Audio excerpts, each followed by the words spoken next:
అనారోగ్యం, ఉద్యోగం, వ్యాపారం అప్పులతో బాధపడుతున్నారా? వెంటనే జేకేఆర్ గురువు గారికి కాల్ చేసి ఈ వెబినార్ లో జాయిన్ అవ్వండి.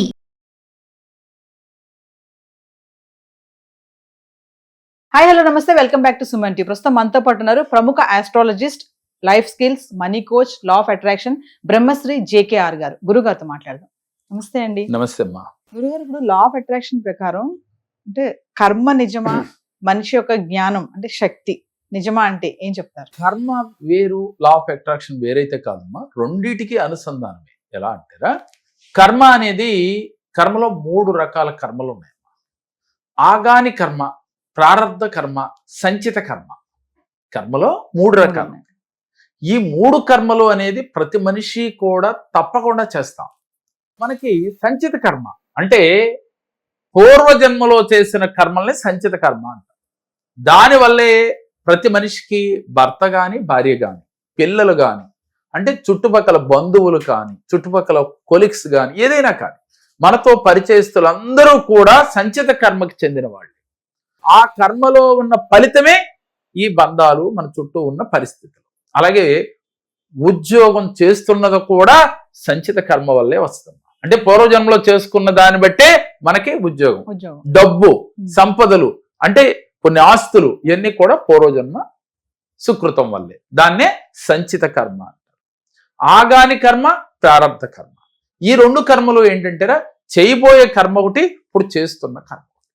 అయితే ఈ కర్మరాహిత్యం పొందటం ఎలా అనేదే మనకి మాస్టరీ క్లాసులో దీన్ని ఎక్కువగా చెప్తాం. ప్రతి మనిషి కర్మ లేనిది భూమి మీదకి రాడు. అది ఏ మతమైనా కాదు. నమ్మటం, నమ్మకపోవటం అనేది మన పర్సనల్. కానీ కర్మలు 3 రకాలుగా ఉన్నాయి. ప్రతి వ్యక్తి ఈ కర్మలు చేసే వస్తాడు.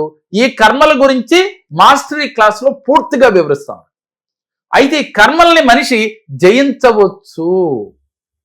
తెలుసో తెలియకో, మనం ఇన్నాళ్ళు ఈ జ్ఞానం అనేది మనలో లేకో, లేకపోతే చెప్పే గురువు లేకో మనం ఈ కర్మలు చేసుకుంటా వచ్చాం. కర్మ అంటే చెడు అని కాదు. ఏ పనైనా కూడా కర్మే. చెడు పని అయితే చెడు కర్మ, మంచి చేస్తే మంచి కర్మ. మంచి కర్మ ఉంటే ఏమవుతుంది, మళ్ళీ జన్మెత్తాలి, మంచిగా పుట్టడం, ఉన్నతంగా పెరగటం. చెడు కర్మలు చేస్తే మళ్ళీ జన్మెత్తి కష్టాలు పడటం. ఇలా జన్మలు సాగిపోతానే ఉంటాయి. అందుకని భగవంతుడు పాదముల దగ్గర ముక్తి పొందాలి, పాదముల దగ్గర చేరాలి అనుకుంటే ఈ కర్మల్ని మనం బ్రేక్ చేయాలి. ఆ బ్రేక్ చేయటం అనేది మాస్టరీ క్లాసు దీనికి సంపూర్ణంగా వివరిస్తాం. నాకు భగవంతుడా ఈ జన్మొద్దు, మళ్ళీ జన్మలొద్దు, నేను భగవంతుడికి చేరాలి అని ఏ మతస్థులు వాళ్ళు అనుకుంటా ఉంటారు. అది చేరడం అంత ఈజీయా అంటే ఈజీయే, తెలుసుకుని ఆచరిస్తే. అది మనకు మాస్టరీ క్లాస్లో పూర్తిగా వివరిస్తాం. అయితే ఇప్పుడు లా ఆఫ్ అట్రాక్షన్ కి దీనికి సంబంధం ఏంటి? లా ఆఫ్ అట్రాక్షన్ లో ఏం చెప్తున్నాం, మీరు ఏదైతే భావిస్తే అది వచ్చేస్తుందని చెప్తున్నాం. మరి ఇప్పుడు దాకా కర్మలేమో సంచిత కర్మ వల్లే ఈ జన్మ వచ్చింది, ఇలా కష్టాలు నష్టాలు పడుతున్నాం అని చెప్తున్నాం. మరి ఎలా అనంటే మనకి భగవద్గీతలో కృష్ణుడు ఒక మాట చెప్తాడు, యద్భావం తద్భవతి అని. అంటే శ్రీకృష్ణ భగవానుడు ఏం చెప్పాడు, నాయనా నువ్వు ఏదైతే భావిస్తావో అదే జరుగుతుంది. జీసస్ కూడా దీనికి అనుసంధానంగా చెప్తున్నారు. అలాగే ఖురాన్లో కూడా అల్లాహ్ కూడా ఇలాగే చెప్తూ ఉన్నారు. కాబట్టి మనం చేసే పని బట్టే మన ఫలితం ఉంటుంది అని చెప్తున్నారు. దీన్ని బట్టి మనకి ఏమర్థమైంది, ఇక్కడ లా ఆఫ్ అట్రాక్షన్ కూడా నిజమే, కర్మ నిజమే, లా ఆఫ్ అట్రాక్షన్ నిజమే. దాన్ని మరి కర్మను అధిగమించి లా ఆఫ్ అట్రాక్షన్ చేసి మనం ఎలా అద్భుత ఫలితాలు పొందాలి అనేది ఇప్పుడు మన క్వశ్చన్. ఇప్పుడు మనం ఏం చేయాలంటే ప్రతిరోజు కూడా కర్మ తగ్గితేనే లా ఆఫ్ అట్రాక్షన్ మనం పనిచేస్తుంది. కర్మ తగ్గాలి అంటే మీకు వచ్చిన దాంట్లో చారిటీ చేయాలి, చారిటీ చేస్తే దానం చేయాలి, దానాలు చేస్తే కర్మలు తగ్గుతాయి. ఇది మనకు తెలిసిందే. ఇదే విధంగా మన ప్రవర్తన మారాలి. ఏ జన్మలో ఏం చేశామో ఈ జన్మలో మనం కష్టాలు పడుతున్నాం అంటారు కదా, మరి కష్టాలు పడుతున్నామని అనుకుంటారు కానీ దీని నుంచి బయటపడదామని ఆలోచన చేయరు. లేదంటే పూజలు, యజ్ఞాలు, అలాగే హోమాలు, రకరకాలు ఇలా లా ఆఫ్ అట్రాక్షన్ లో ఫాలో అవటం, యూనివర్స్తో కనెక్ట్ అవటం, ఇవన్నీ మనం చేస్తున్నాం. చేస్తే మనకి చేసే ఆలోచన రావటమే కర్మ రాహిత్యానికి కారణం. లేదంటే అందరికీ చూడగానే లా ఆఫ్ అట్రాక్షన్ ఇదంతా నిజమా, పూజలు నిజమా, లేదు భగవంతుడే నిజమా, ఇలా రకరకాల డౌట్స్ తో వాళ్ళ పని వాళ్ళు చేసుకుంటూ ఉంటారు. అంటే ఇదంతా నమ్మిన వారికేరా, వాస్తవం కూడా ఇంతే. ఎందుకని నా వరకు నా జీవితంలో ప్రతి మనిషి కర్మ చేస్తాం, కర్మని జయిస్తేనే ఉన్నతమైన జీవితం ప్రాప్తిస్తుంది.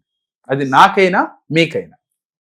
ఇప్పుడు మన లా ఆఫ్ అట్రాక్షన్ లో కర్మని జయించాలి అంటే మీరు చేయవలసింది ఫస్ట్ ఆఫ్ ఆల్ దానము అనే గుణం మీలో ఉండాలి. లా ఆఫ్ అట్రాక్షన్ మీకు ఫలించాలి అంటే దానం చేయాలి, ధర్మం చేయాలి. అది మాట సాయం కావచ్చు, డబ్బు సాయం కావచ్చు, మీ ఓపిక కొలది, మీ అవకాశం కొలది. ఈ అన్నిటితో పాటుగా పరోపకార బుద్ధి కలిగి ఉండాలి నిరంతరం కూడా. మన ఒక్కడమే నేను నా భార్య నా పిల్లలే కాకుండా చేతనైన మట్టికి లేని వారికి నువ్వు సహాయం చేస్తూ ఉండాలి. లా ఆఫ్ అట్రాక్షన్ లో ఒక మాట చాలాసార్లు నేను చెప్తూ ఉంటాను, లేనివాడికి ఉన్నవాడు సహాయం చేస్తే ఉన్నవాడికి భగవంతుడు సహాయం చేస్తాడు. మీరు భగవంతుడి సహాయం నువ్వు పొందాలని నీకుంటే, నువ్వు ఉన్నవాడివి, నీకు భగవంతుడి సహాయం పొందాలి అంటే లేనివాడికి నువ్వు సహాయం చేయాలి. అప్పుడు కూడా కర్మల నుంచి బయటపడవచ్చు. అలాగే ప్రతినిత్యము కూడా భగవన్ నామస్మరణ, అదేవిధంగా మంచి చేసే ఆలోచన, అందరినీ ప్రేమగా చూడటం, మాటల వల్ల కానీ చేతల వల్ల కానీ ఎదుటి వ్యక్తిని ఇబ్బంది పెట్టకుండా ఉండటం. ఏ మతమైనా సరే, ప్రభు అయినా అల్లా అయినా హిందూ దేవుడైనా సరే చెప్పేది ఒకటేనమ్మా. ఏం చెప్తున్నారు? అయ్యా నీ మాటల వల్ల కానీ చేతల వల్ల కానీ పక్కవాడికి ఇబ్బంది కలిగించుకు, వాడు నీలాంటి మనిషే, వాళ్ళలోనూ కూడా భగవంతుడే ఉన్నాడు, నువ్వు భగవంతుడని నమ్మితే వాళ్ళలో ఉన్నాడు, నీలోనూ ఉన్నాడు. ఈ సత్యం మనకు తెలిసినా మనం ఆచరణలో పెట్టలేం. ఇలా పెట్టినాడు మీకు లా ఆఫ్ అట్రాక్షన్ ప్రకారం కర్మల్ని తొలగించుకుని అధిగమించి మీ కోరికలు తీర్చుకోవచ్చు. గురుగారు ఒకసారి మన క్లాసెస్ గురించి, జీవితంలో ఎలా ఉండాలి, ఇప్పుడు చెప్పిన టెక్నిక్స్ లాంటి అనేకం ఉంటాయి. అలాగే మనీ మెడిటేషన్స్ ఉంటాయి. జీవితంలో మనకు వెంటనే ఈజీగా మార్పు రావాలంటే ఏం చేయాలి, అలాగే మనీని అట్రాక్ట్ చేయాలంటే ఏం చేయాలి, అలాగే పూర్వజన్మ కర్మలు తొలగాలంటే ఏ చక్రాలను మనం యాక్టివ్ చేసుకోవాలి. అలాగే 114 చక్రాలు ఉంటాయమ్మా మనిషికి. ఈ 114 చక్రాల్లో ముఖ్యంగా మేజర్ చక్రాలు 7 ఉంటాయి. 7టిని యాక్టివ్ చేసుకోవటం ఎలా అనేది పరిపూర్ణంగా వివరించడం జరుగుతుంది. కాబట్టి ఇంట్రెస్ట్ ఉన్న వాళ్ళు స్క్రీన్ పైన స్క్రోల్ అవుతున్న నెంబర్లకి కాల్ చేసి మీరు రిజిస్ట్రేషన్ చేయించుకుంటే చాలా తక్కువ మందికి మాత్రమే అవకాశం ఉంది. యూనివర్స్ తో ఎలా కనెక్ట్ అవ్వాలి, పట్టిందల్లా బంగారం, కోరికలన్నీ తీరాలి అంటే సార్ చెప్పినట్టుగా ట్రిక్స్ కూడా ఉంటాయి. కింద కనిపిస్తున్న నెంబర్ కి కాల్ చేస్తే మా టీం మీకు అందుబాటులో ఉంటుంది. నమస్తే సార్. నమస్తే. పేరు మహేశ్వరి. నేను ఇదివరకు చాలా సమస్యలు ఉండేదాన్ని, కానీ జేకే సార్ దగ్గర వచ్చిన దగ్గర నుంచి కూడా చాలా సమస్యల నుంచి గట్టెక్కాను. నేను అన్ని విధాలా చాలా మంచి జరిగింది నాకు. అందుకే నా పిల్లల గురించి కూడా మళ్ళీ నేను సార్ దగ్గర వచ్చాను.